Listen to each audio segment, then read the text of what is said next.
हमारे देश में जातियों की कमी नहीं है। हम दिन प्रतिदिन नए नए जातियों में बंटते जा रहे हैं। भारत के गुजरात राज्य में एक जाति है भरवाड़, जो मुख्य रूप से पशु चराने का काम करती है। ऐसा कहा जाता है कि भरवाड़ जाति का मूल निवास स्थान गोकुल या वृंदावन था। चरवाहों की इस जाति में जो व्यक्ति परिसर या बाड़े रखता था, उसे ही बड़वाड़ के नाम से जाना जाता था, जो समय के साथ गडरिया के नाम से भी जाना जाने लगा। दक्षिण गुजरात में उन्हें अहिर भी कहा जाता है। भरवाड़ चरवाहों की जाति है। सौराष्ट्र में यह दो समूहों में विभाजित है, जैसे मोटा भाई और नाना भाई।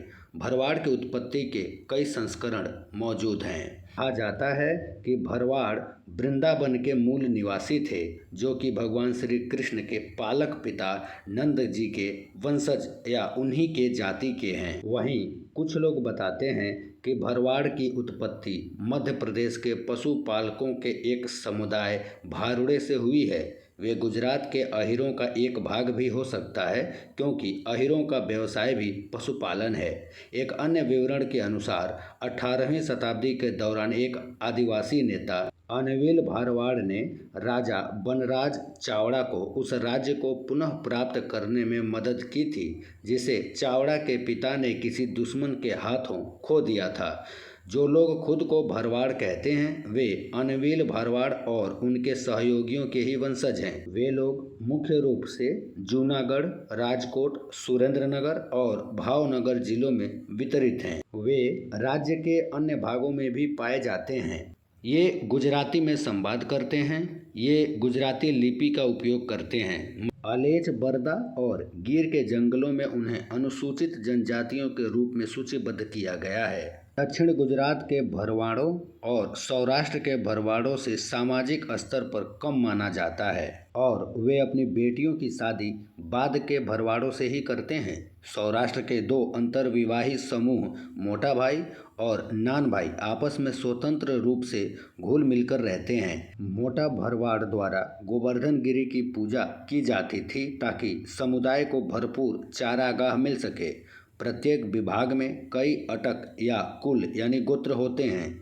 मोटा भाई भरवाड़ में राठड़िया, जादव, यादव, मैया, सानिया, भायला, गोमारा, कहथोड़ी, मुंदवा, धरंगिया, पंचा, डाबी, गरिया, सासदा, बाभा, लंबारी ऐसे गोत्रों की बहुत लंबी लिस्ट है। इनमें से मोटा भाई के बीच पहले तीन गोत्र उच्च स्थिति का दावा करते हैं और आपस में विवाह करते हैं। गोत्रों का मुख्य कार्य साथी चयन को विनियमित करना है। सौराष्ट्र के लोग अहिर शब्द या गोत्र के नाम के साथ जोड़ते हैं, जबकि दक्षिण गुजरात के लोग अपने नाम के साथ पटेल जोड़ते हैं। वे खुद को राजपूत, लोहाना, वानिया जैसी जातियों के बराबर मानते हैं। अन्य लोग उन्हें स्थानीय सामाजिक पदानुक्रम में ब्राह्मण, वानिया, लोहाना, पटेल, चरण और दर्जी के बाद स्थान देते हैं। उनका दावा है कि वे सुधार यानी बढ़ई, लोहार, कुम्हार जैसे कारीगरों समुदायों से ऊपर हैं।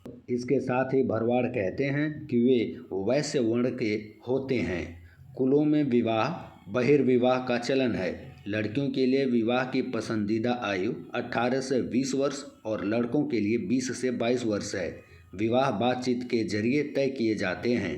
रीति रिवाजों पर होने वाले खर्च को कम करने के लिए कभी कभी उनके बीच सामुदायिक विवाह भी होते हैं। वे एक पत्नीत्व का पालन करते हैं। बांझपन की स्थिति में पुनर्विवाह के लिए पति को पहली पत्नी की सहमति लेनी होती है। एक विवाहित महिला के प्रतीक बलिया यानी हाथी दांत की चूड़ियाँ, जो कि अब प्लास्टिक की चूड़ियों में बदल गई हैं, बालों में सिंदूर और मंगलसूत्र यानी हार होते हैं। दुल्हन की कीमत नगद में चुकाई जाती है। दूल्हे के परिवार से अपेक्षा की जाती है कि वह दुल्हन को 1.5 तोला सोना और 40 तोला चांदी के गहने दे। पुनर्विवाह की भी अनुमति है। मृतक पत्नी की अविवाहित छोटी बहनों को जीवन साथी के रूप में प्राथमिकता दी जाती है। इसके लिए केवल न्याय पंचायत के समक्ष घोषणा की आवश्यकता होती है। दक्षिण गुजरात में विधवा लाल स्कर्ट पहनती हैं। दक्षिण गुजरात के भरवाड़ों में दहेज प्रथा उभर रही है। भरवाड़ की महिलाओं को संपत्ति विरासत का कोई अधिकार नहीं होता। हालांकि परिवार के बारे में उनकी सलाह ली जाती है, लेकिन अंतिम निर्णय पति के पास ही होता है। घर के कामों के अलावा झुंड और भेड़ बकरियों की देखभाल करना और ईंधन और चारा इकट्ठा करना एक महिला खेतिहर मजदूर के रूप में काम करने वाले परिवार की आय में योगदान करती है। भरवाड़ पशुपालक हैं, जिन्हें आरक्षित वन के कुछ सीमांकित क्षेत्रों में अपनी भेड़ों और मवेशियों को चराने की अनुमति है। कुछ भरवाड़ों के पास सथरनल योजना के तहत शुष्क कृषि भूमि भी है। पशुओं को चराने जैसे जीविका के पारंपरिक साधनों के अलावा वे कृषि मजदूर के रूप में अपनी आजीविका कमाते हैं। भरवाड़ों में झगड़े, अवैध संबंध, लड़कियों का जबरन अपहरण और दहेज की मांग आदि को निपटाने के लिए न्याय पंचायत होती है। न्याय पंचायत में एक पटेल यानी मुखिया और 3 से 4 अन्य सदस्य होते हैं। ये सदस्य गांवों के समूह के एक गांव का प्रतिनिधित्व करते हैं। इनमें से प्रत्येक पंचायत का अधिकार क्षेत्र गांव में भरवाड़ों की सांद्रता पर निर्भर करती है। ये भी बताया जाता है कि इसमें 15 से 52 गांव तक होता है। यदि स्थानीय या क्षेत्रीय पंचायत का निर्णय स्वीकार्य नहीं होता है तो पीड़ित व्यक्ति राजकोट स्थित मुख्य परिषद के पास जाता है। राजकोट के पटेलों को भरवाड़ों की पंचायत के सभी क्षेत्रीय पटेलों द्वारा सहायता प्रदान की जाती है। ये भी बताया जाता है कि इस स्तर पर कोई निर्णय समस्या को संतोषजनक ढंग से हल करने में विफल रहता है, तभी भरवाड़ कानून लागू करने वाली एजेंसियों और अदालतों का सहारा लेते हैं। लेकिन खुद भरवाड़ों के अनुसार ऐसा बहुत कम होता है। दोषी पाए जाने वाले व्यक्तियों को नकद जुर्माना देकर दंडित किया जाता है और अपराधी की आर्थिक स्थिति पर भी विचार करती है।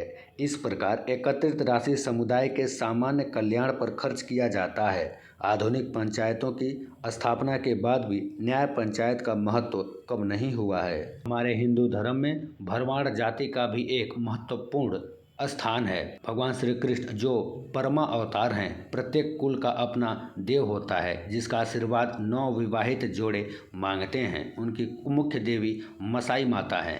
देवता की पूजा विशेष रूप से उन कुछ गांवों में आम है जहां भरवाड़ों की काफ़ी संख्या रहती है। क्षेत्रीय स्तर पर उनके पास मसाई माता का मंदिर है, जिसकी पूजा ग्रामीण भरवाड़ करते हैं। सबसे महत्वपूर्ण पवित्र केंद्र राजकोट जिले के मोरवी में स्थित है।